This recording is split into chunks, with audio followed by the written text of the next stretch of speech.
Wherever I can help and whatever I can do to make this world a better place, I'm willing to lend my hand and assist wherever possible. We are all honoring the legacy of Bromley Armstrong, a tremendous icon in the fight for civil rights. Bromley Armstrong was a Black trade unionist, community activist, and organizer. He came from Jamaica to Canada in 1947. Seeked a job as a welder and was turned down because of his race. Massey Ferguson hired him as a laborer, but he understood that to empower himself, he needed friends. So he turned to the labor movement. The major organization, and I would give all the credit to my years of activities to the labor movement. So he joined the Toronto Joint Labour Committee on Human Rights, which had been formed by Jewish and Black trade unionists. And they made a decision that they would create an intentional program to challenge discrimination everywhere it existed. He worked with the labor movement. And they worked together with white allies to show that blacks would be discriminated against. He took that to the provincial government and he had anti-racism laws passed. That wasn't good enough. He tested it in a small town called Dresden. Labour Council, through the executive director, was Sid Bloom, who asked if I would go to Dresden to do a test.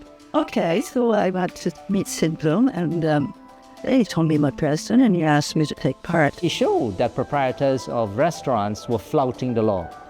Charges were brought, enforcement was done. This event caused Dr. Bromley to gain national prominence. What followed after that was his appointment as a Ontario Human Rights Commissioner. It's Bromley and others fighting to win the first human rights legislation, in fact, in North America, here in Ontario, that people from all walks of life will be able to have equality in the eyes of the law. Those are huge achievements. So the Bromley Armstrong Award Gala was established in 2005 by the Labour Community Service of Toronto and the Equity Committee of Toronto and York Region, Labour Council. We wanted to give recognition to human rights leaders within our own movement, and the only name for that award would have been the Bromley Armstrong Award. It doesn't matter your title, it doesn't matter if you're an elected official or rank and file off of the shop floor. We're celebrating the activists, and we are also taking a page out of that this work has to continue.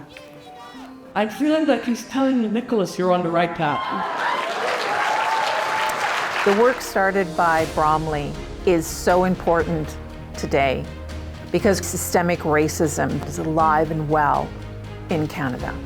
Black Canadians are predominantly in entry-level positions. Overeducated and underemployed on a regular basis.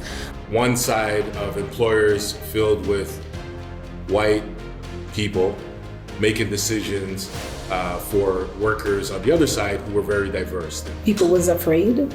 It's about whether you have a job or not.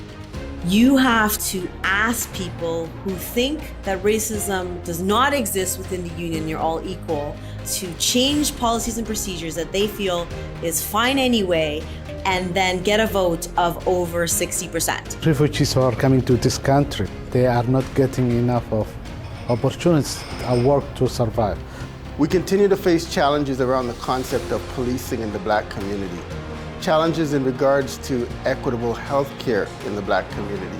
And Canadian Black history is still not a significant part of the educational curriculum. Here in Canada with the fires and the floods, it's young Black, Brown, and Indigenous folk that are the worst and first affected by these.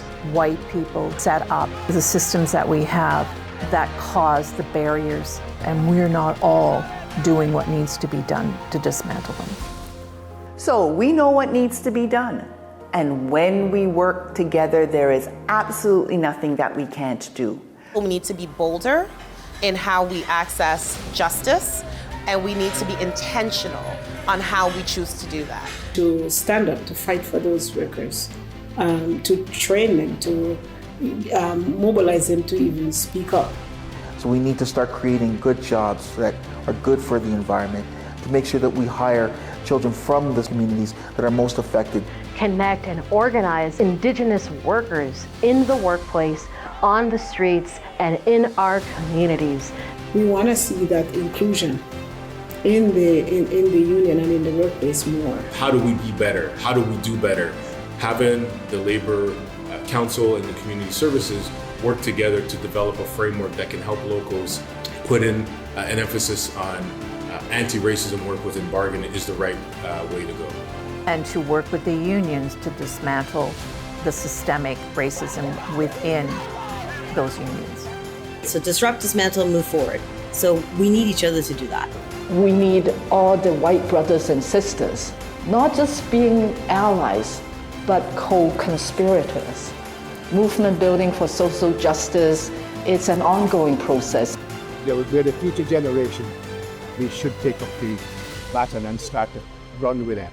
And continue that legacy that Bromley left for all of us. Yeah.